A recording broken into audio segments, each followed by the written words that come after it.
This is a Cameroon Journal special editorial with the subject, "Our youths are being slaughtered and nobody cares." Again, the subject is, "Our youths are being slaughtered and nobody cares."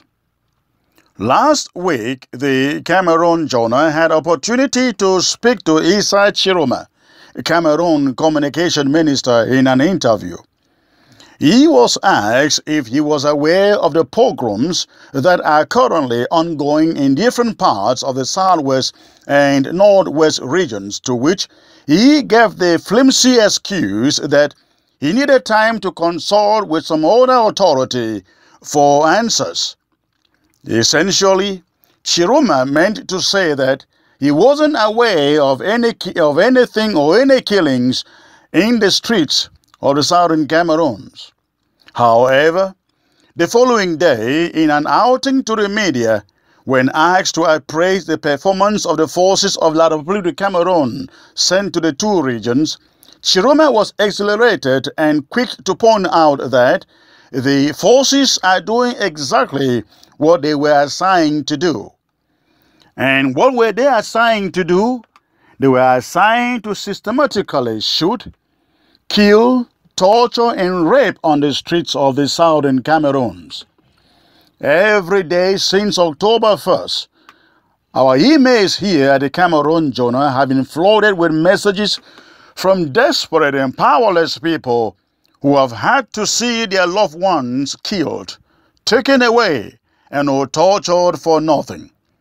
The soldiers, the police, and the gendarmes since October 1st embarked on a campaign of pogrom in which they move door to door and shoot, arrest, and torture powerless and defenseless civilians who have done nothing wrong. Some who have been spared arrest have had to bribe the police with amounts of up to 500,000 francs to be let go. Is this the type of country the Cameroon government wants the southern Cameroons to remain in? Listen to these excerpts, for example, from desperate citizens who have no one to turn to. And I quote, "I'm writing from Moya town in Boya, where massive arrests of civilians are on the increase every day since September 22. Today, Saturday, October 7, I have seen the same thing. Military men came into town this morning, intruding into people's homes and arresting them. My sister was cooking in the kitchen and the policeman asked her to enter the sitting room and leave the food to rot on fire. I was on my way to work, but many people advised I return home immediately. About 4 hours later, the first truck full of arrested youths passed up to Boya. It's really disturbing, and I wonder if the Cameroon Journal can help blow the trumpet about this evil." Again, this came in from a lady in Moya. Another one wrote, and I quote, It's horrible here in Moya. Gendarmes are killing at a random, arresting youths for no crime committed. Today, the 7th of October at 7 in the morning, a friend of mine by name Tanga George was arrested by La République du Cameroun gendarmes. His crime is an Anglophone." And he continues, "More than 70 other persons were arrested in Moya today. We are doomed. Who put us in this shit?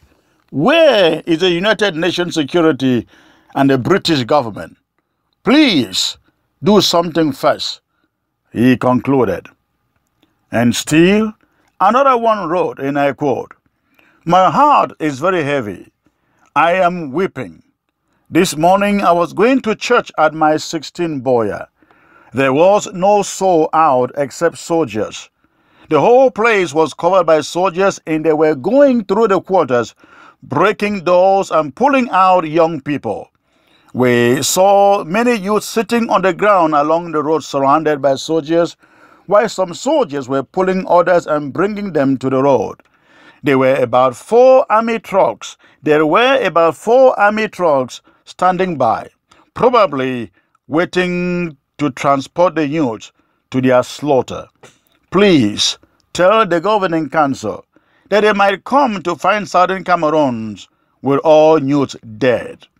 The killings will be done in secret since there are no cameras to take and disseminate the scenes. Let the United Nations know that genocide is being committed in the southern Cameroons. End of quote. At the Cameroon Jonah, we have several reports like these, but space cannot allow us put all here. As we report, there are pogroms going on in Motengene and Boya. Francophones living in the southwest and northwest, we have learned, are going around pointing to the police and gendarmes who they should arrest. The situation has fast deteriorated. A pastor by the name of John Babila is said to have been arrested today, Sunday, October 8. Other reports say that a church in Boya was stormed by the police and almost half of the worshippers taken away in trucks. Still in Boya, there are reports of summary executions by troops from La République du Cameroun. Another pastor whose identity we are yet to confirm was shot and killed in Boya. A young Betty police officer is reported to have jumped out of his jeep and asking a young man, "Je vous en Amazonia?" The police didn't wait for the boy to answer the question before reaching out for his pistol with which he shot and killed the young man. Prisons in Boya and Manfe are reportedly flooded with young people who have committed no crime. Dressing rooms in Boya Stadium have been turned into makeshift prisons. The detainees have no food.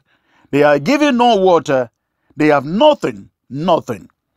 Today, Sunday, October 8, we received classified information to the effect that the Office of the Prosecutor in the Southwest region has asked judges in Boya and Manfe and other jurisdictions where all those arrested are being held to carry out speedy trial of the suspects and hastily pass judgment that sentences the boys to imprisonment, including hard labor.